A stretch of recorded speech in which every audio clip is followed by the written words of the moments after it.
Hello everybody and welcome to Parks Bros. It's Drew here, and today we're going to be looking over those other two Intamin models that we didn't cover in our previous video, and if you haven't seen that yet, make sure to go check that out. It'll be in the top right corner right now. But let's get into the Intamin water coasters. Now, Intamin, if you didn't know, of course, unveiled 4 new coaster models, including an LSM launch coaster, a Raptor-like single rail coaster, and now the 2 models that we're going to talk about which revolve around water. Now, the first of these is called the Giga Splash, which is quite an interesting name because we know Intamin, of course, came up with the name Giga for their first 300 plus foot tall coaster in 2000 in Millennium Force. So we know this ride is going to be ridiculously tall. And to be more specific, it'll be 40 meters tall. Anyway, moving on from that, this is almost like a tribute to Perilous Plunge, or that old Intamin model that we used to see that had a nearly vertical drop into water. Now, of course, this ride features the same main element after an interesting elevator lift that will spin you around 285 degrees, which is definitely one of the more interesting parts of this coaster model, if you count it as a coaster, of course. It does feature a near vertical drop at 87 degrees, and of course a gigantic splashdown after an airtime hill. But beside the lift, the most intriguing part of this ride concept is the track.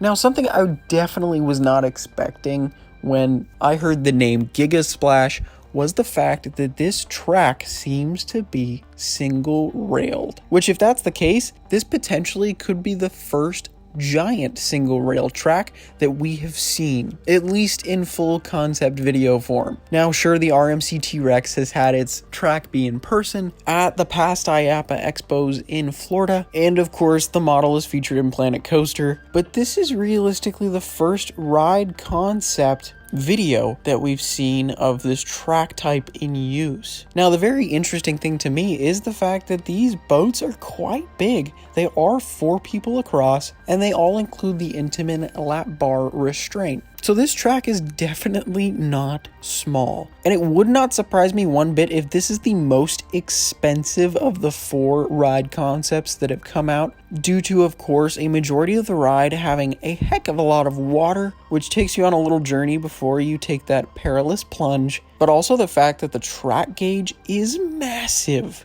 especially for a single rail design. But with that, let's move on to the second model that is revolving around water, and this is another splash. This is the Ultra Splash, which, funnily enough, almost looks to be an exact replica of the Mach Power Splash model, with, of course, a forwards, backwards, and again a forwards launch that leads into 2 vertical spikes on either side, featuring an airtime hill and, of course, a major splash moment. This, again, is almost exactly like a rival coaster company's model, which of course leads into direct competition.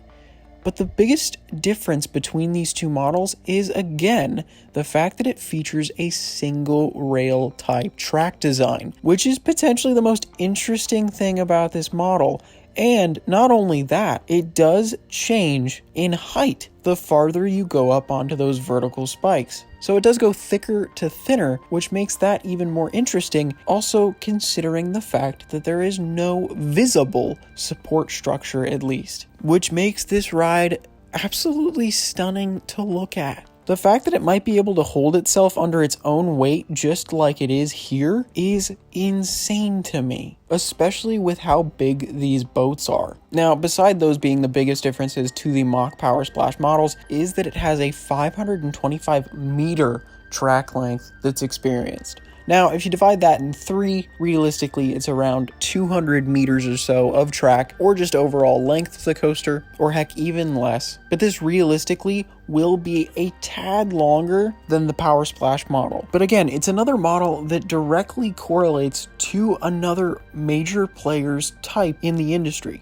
but with also less support structures and less footers to be built, which of course can potentially make this coaster cheaper to produce and construct, which is I think what they're really trying to go for with all 4 of these coaster types, except for maybe the Giga Splash, of course, considering the lack of footers and more the making of a pond or small lake. Now, of course, you have the same thing with the Ultra Splash, but it's not nearly as big. But it's just super perplexing and interesting to see these types of models coming out as potential options for buyers, especially for places in China at the moment, because this is, of course, coming out a week before IAAPA in Asia. And with China being the fastest growing amusement market in the world at the moment, it would not surprise me one bit if Intamin is trying to really kick their foot into the door and have all 4 of these ride types show up in parks around the country. But man, I am just so confused almost, but at the same time, super curious to see how all of this is going to play out. And even more